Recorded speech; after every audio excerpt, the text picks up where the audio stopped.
My channel AI active study. आज हम करने वाले हैं chapter 1 number system class 9 exercise 1.3। मैंने इस चैप्टर के 3 पार्ट्स और बनाए हुए हैं, आपको डिस्क्रिप्शन में उनका लिंक मिल जाएगा, आप वहां से उसको देख सकते हैं। तो हम पार्ट 4 में करेंगे एक्सरसाइज 1.3 क्वेश्चन नंबर 1 2 3। तो हमारा जो क्वेश्चन नंबर 1 है वो है right the following in the decimal form and say what kind of decimal expansion each has. हमें तो ये 6 तरह के डेसिमल एक्सपेंशन दे रखा है, हमको इन्हें डेसिमल फॉर्म में कन्वर्ट करना है। उसका बताना है कि इनका जो डेसिमल एक्सपेंशन है उसका नाम क्या है। तो पहले हम इनको डेसिमल फॉर्म में कन्वर्ट करेंगे, उसका तो देखेंगे कि इनका जो डेसिमल एक्सपेंशन है वो क्या है। तो जैसे आप 36/100 है, अगर हम इसको डेसिमल में कन्वर्ट करेंगे तो हमारा आएगा 0.36।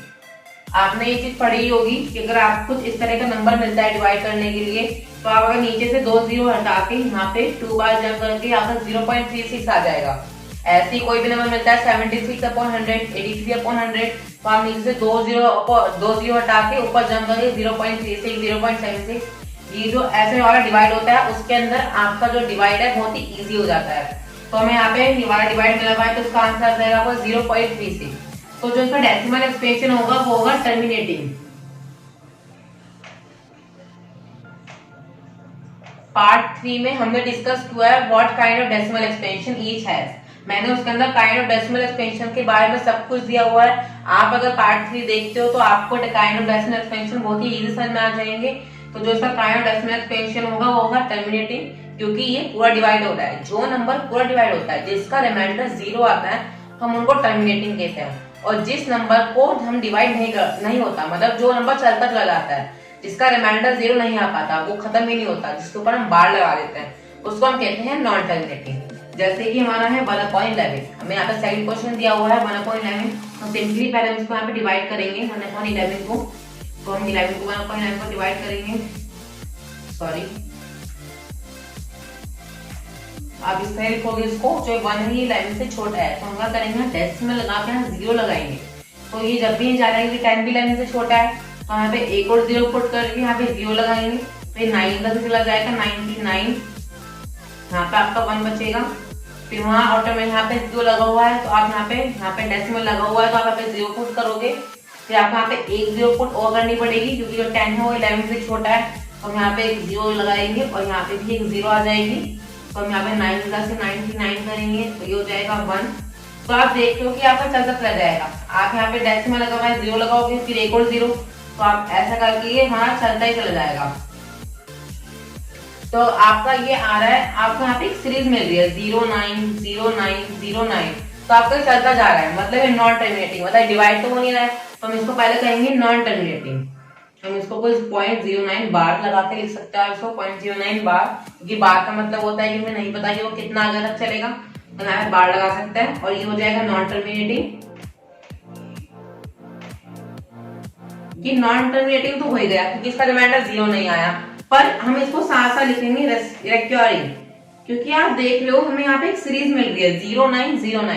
अगर आपको किसी भी क्वेश्चन का जो आपका किसी भी क्वेश्चन आपको डिवाइड करने के मिलेगा, जो आपका क्वेश्चन आएगा, अगर आपको उसमें कोई सीरीज मिल रही है तो आप उसको रिकरिंग, जो उसका काइंड ऑफ डेसिमल एक्सपेंशन होगा हम उसको कहेंगे रिकरिंग, क्योंकि आपको यहाँ पे एक सीरीज मिल रही है, तो हम उसको कहेंगे नॉन टर्मिनेटिंग रिकरिंग।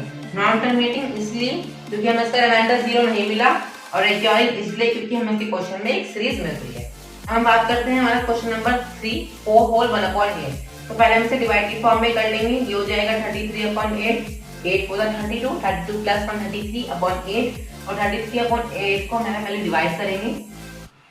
तो आप अगर 33/8 को आप यहाँ पे डिवाइड करते हो तो आप इसको 4 से चलाओगे, 4 32, आपका यहाँ 1 बचेगा। ये 1 8 से छोटा है, तो यहाँ पे डेसिमल लगा के 0 पुट करेंगे, ये 1 तक जाएगा।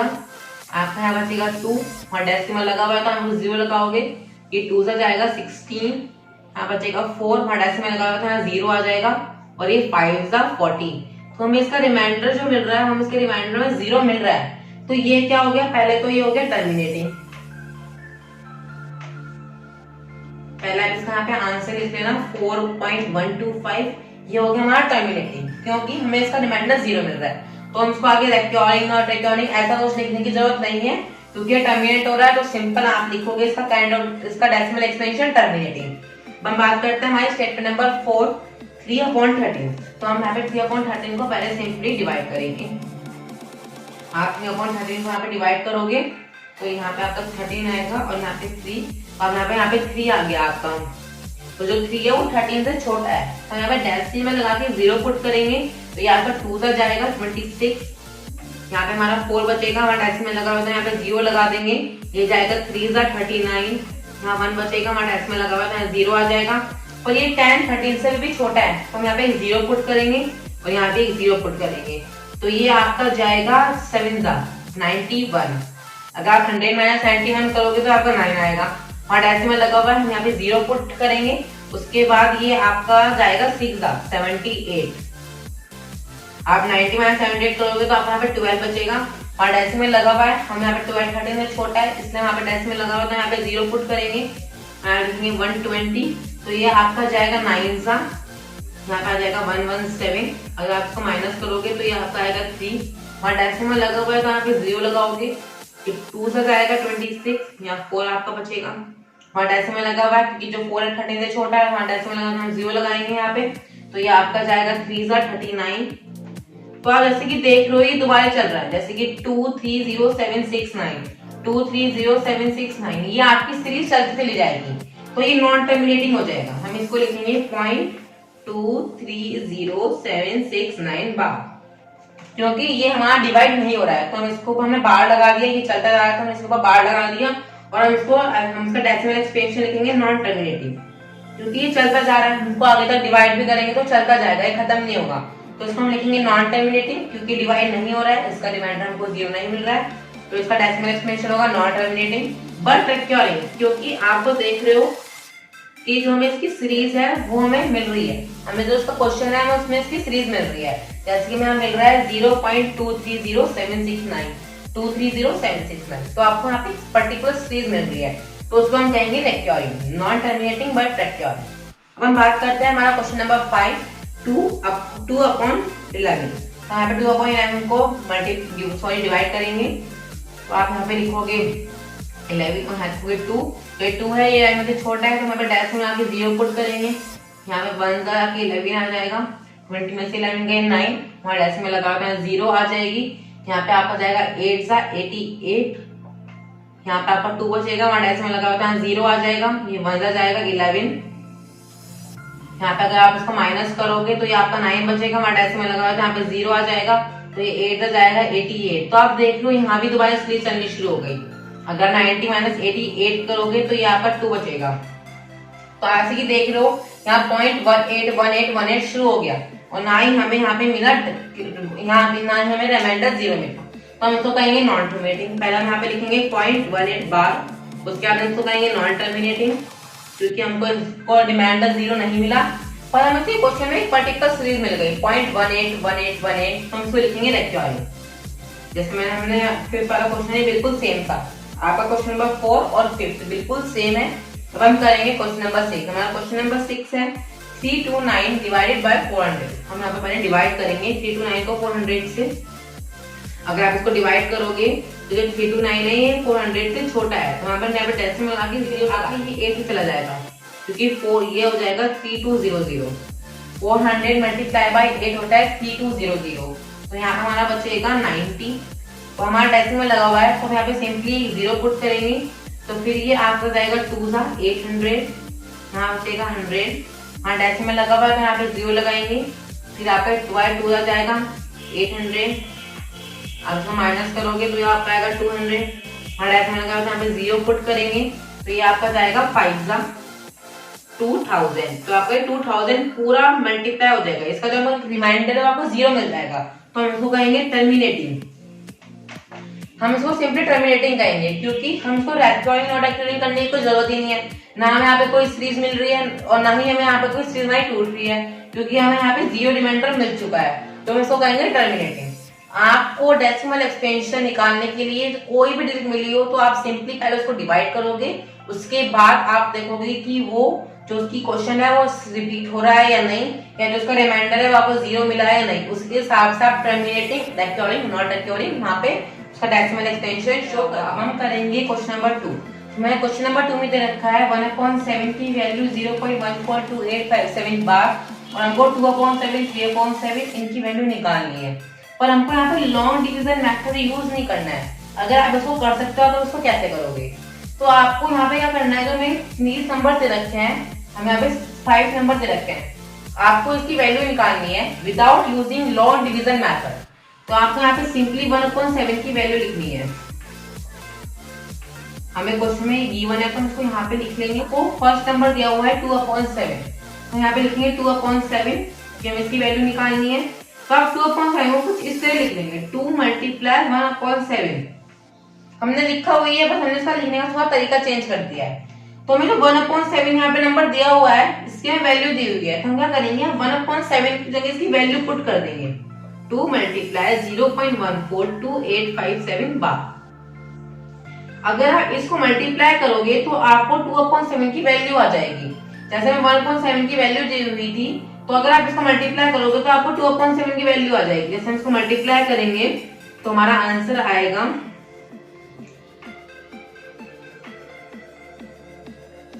0.285714। ये जो 0.285714 है, ये 2/7 की वैल्यू है। अगर आप 2/7 को यहाँ पे साइड में डिवाइड करके भी देखेंगे, हम एक बार हम यहाँ पे डिवाइड करके देखते हैं, तो हमको 2 को 7 से डिवाइड करना है। तो 7 2 छोटा है, तो यहाँ पे डेसिमल आके 0 पुट करेंगे, 2 आ जाएगा 14, इससे की बचेगा डेसिमल लगा हुआ है 0, 8 का 56, यहाँ 4 आ जाएगा, ये 0, 7 5 का, यहाँ 5 बचेगा, हमारा डेसिमल लगा हुआ है 0, 7 7 49, यहाँ 1 बचेगा, 0 पॉइंट लगा हुआ है, 0 आ जाएगा, साइन 7, तो यहाँ पे 3 बचेगा, हमारा डेसिमल लगा है 0, यहाँ 4 आ जाएगा 28, तो यहाँ पे आपका आ जाएगा 2। तो ये जो सीरीज है दोबारा चेंज हो जाएगी। तो इसका आंसर है 0.285714 बार, और हमें यहाँ पे मिला हुआ है 0.285714 बार। जैसे 3/7 है, इसकी वैल्यू बिल्कुल सेम तरीके से निकल जाएगी। 3 × 1/7, 1/7 की वैल्यू में यहाँ पे दी हुई है, तो हम 1/7 की जगह वाली वैल्यू पुट कर लेंगे, 0.142857 बार। अगर आप इसको मल्टीप्लाई करोगे तो आपको आंसर मिल जाएगा 13/7 की आपको वैल्यू मिल जाएगी। तो इसको मल्टीप्लाई करते हैं, 5 2 यहाँ 7 6 है, तो यहाँ पे हो जाएगा 8 4 6 12 2 1 3 1 3 4.0 0.428571, इसकी वैल्यू आएगी 0.428571।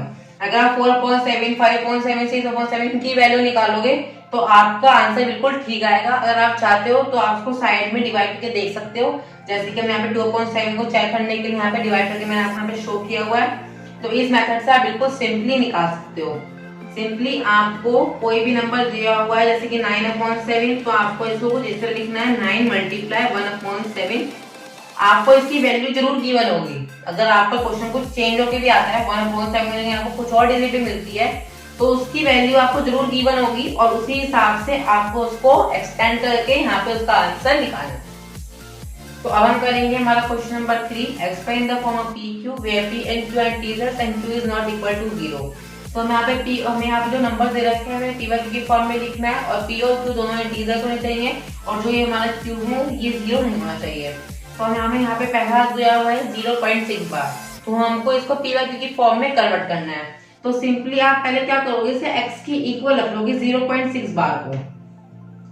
बार का मतलब होता है कि हमें नहीं पता कि यहाँ पे कितने 6 हैं, यहाँ पे बहुत सारे 6 6 6 6, तो हम x को जो हमारे 0.6 बार है, हम तो कुछ इस तरह लिख सकते हैं 0.666 इस तरह। तो ये हमारी क्वेश्चन नंबर 1 हो जाएगी। हम x को कुछ इस तरह लिख लेंगे तो ये हमारी क्वेश्चन नंबर 1 हो जाएगी। फिर यहाँ पे हमें 1 डिजिट के ऊपर बार मिला हुआ है, तो हम दोनों साइड को 10 से मल्टीप्लाई करेंगे। जैसे कि हमें यहाँ पे 1 डिजिट के ऊपर मिला हुआ है, तो यहाँ पे भी 10 से मल्टीप्लाई करेंगे। यहाँ पे हमें 3 डिजिट के ऊपर मिला हुआ है बार, तो हम यहाँ पे 100 से मल्टीप्लाई, हम यहाँ 1000 से मल्टीप्लाई करेंगे। आपको जितने भी डिजिट के ऊपर बार मिला हुआ है, आप जो आपकी सेकेंड इक्वेशन बनाओगे, आप उतने ही नंबर्स की 0 से मल्टीप्लाई करोगे। जैसे कि यहाँ पे आपको 1 डिजिट के ऊपर बार मिला हुआ है, तो आप इसको 10 से मल्टीप्लाई करोगे दोनों ही side, both side multiply by 10।